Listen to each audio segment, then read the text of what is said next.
So what I got here is a Kubota VX 2230. I think it's got 20 horsepower. When I bought it, it came with hydraulic control, which controls the plow, goes up and down, and I can even plow dirt with it. That would also control a front end loader if you got it. It's a hydrostatic transmission, which means you don't have to shift gears. You just use your pedal. Push down there for forward, you see the arrow. Push there for backwards, it's your reverse. All right. Now this one here controls our 3-point hitch, which is this part. 1, 2, 3. It's your 3 points. Hold your stuff. This is the scoop. All right. And you see how it's sitting there? We're going to we're going to drop it down using that first lever. All right. And since it's off, even if it's off because it's going down, it's gravity, it'll still go. Now you can see the scoop. And I got this rope doohickey here. Give this rope a pull. Well, it already did. It already released. So I got to bring it back up, and you can see it did dump. So you can hook it up that way, so you can back up into a pile of mulch or even scrape dirt. Or you can just use it like a wheelbarrow, just shovel stuff into it, and away you go. Or if you unhook it from here, you can spin the whole thing around, and you can hook it here. So this ends towards the tractor. So you can actually drop it down and drag it, and you're kind of grading the ground. So I'll start it up real quick, and then I'll raise it up again.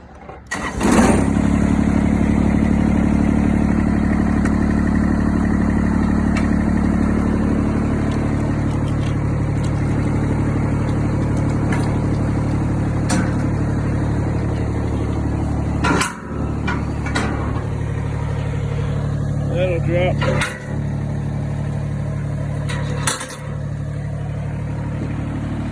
So the rope, so you can sit in the seat here and yank it, drop your load.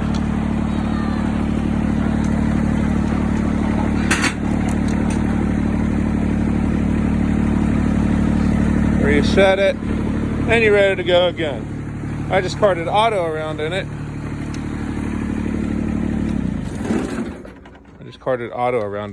So we were picking up trash. That's why he's wearing the hard hat, so he don't knock himself on that. And you got to go slow because this thing can be finicky. You might just release, and you don't want to just dump the kid, right? So that's the scoop. I don't have to use a wheelbarrow anymore. I have a tractor to do it.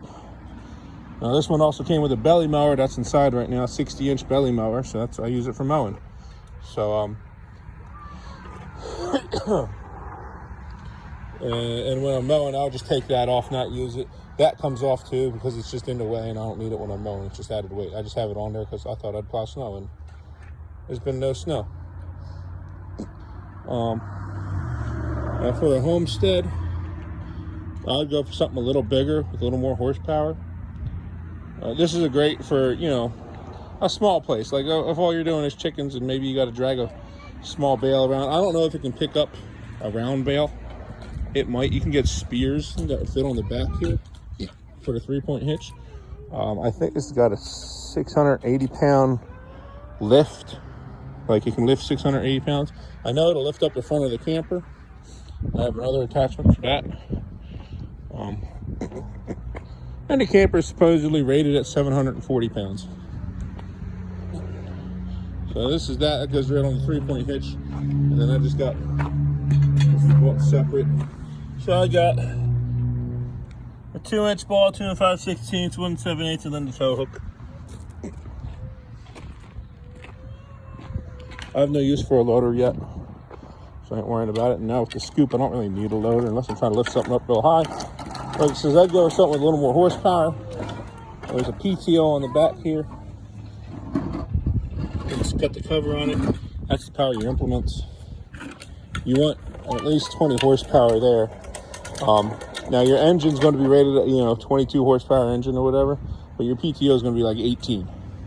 So you're going like a 26, 28 horsepower engine to get your 20, 22 horsepower PTO to run like small equipment, like even small hay equipment one needs at least 20 horsepower to run. But this works well for home stuff.